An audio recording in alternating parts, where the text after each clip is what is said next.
The influencer marketing industry is growing at a phenomenal 35% per year, so it's a key consideration for any business.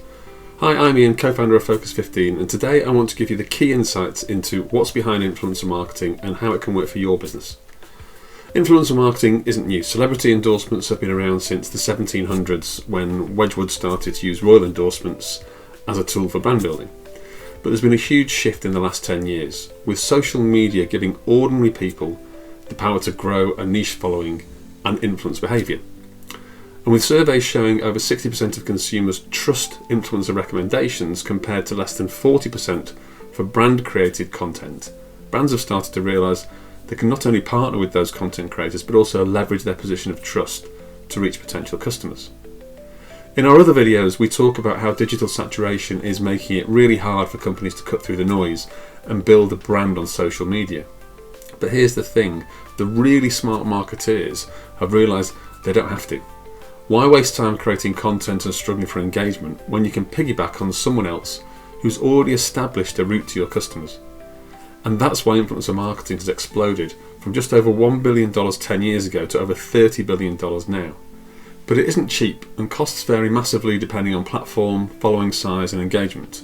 As a rough example, nano-influencers with the smallest market can charge up to £100 per post, micro-influencers up to £500 per post, mid-tier can be £2,000 a post, macro up to £10,000 a post, celebrities, they can go to £100,000 per post, and A-listers can charge anything up to £1 million per post, so it can be hugely expensive.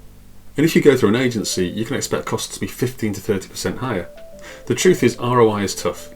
Industry surveys talk about £4 returned for every £1 spent, but that's big brands with big budgets and repeat customers. For startups, it's just not that simple. Say you have a £3,000 budget to spend on a campaign. You post with 10 micro-influencers at, say, £300 each. 20,000 followers each, that gives you a potential reach of 200,000. Engagement rate of 5% results in 10,000 users engaging with the post. Let's say a click-through rate is 3%, means 300 visits to your site, and a conversion rate from clicks to purchase of 2% gives you 6 purchases. At this level, unless you're making £500 per sale, you're losing money. And that's why founders say influencer marketing doesn't work. But there is a bigger picture. 300 people visiting your site also has value. How much would that cost using other media such as pay-per-click?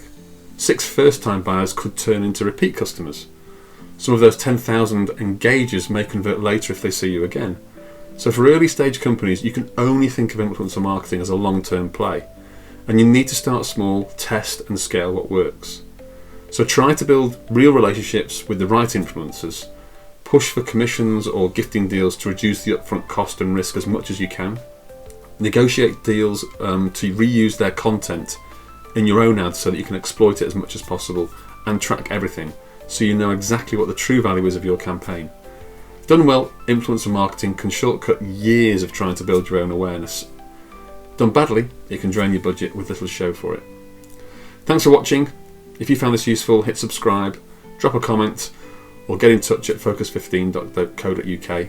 In the meantime, stay focused and we'll see you in the next one.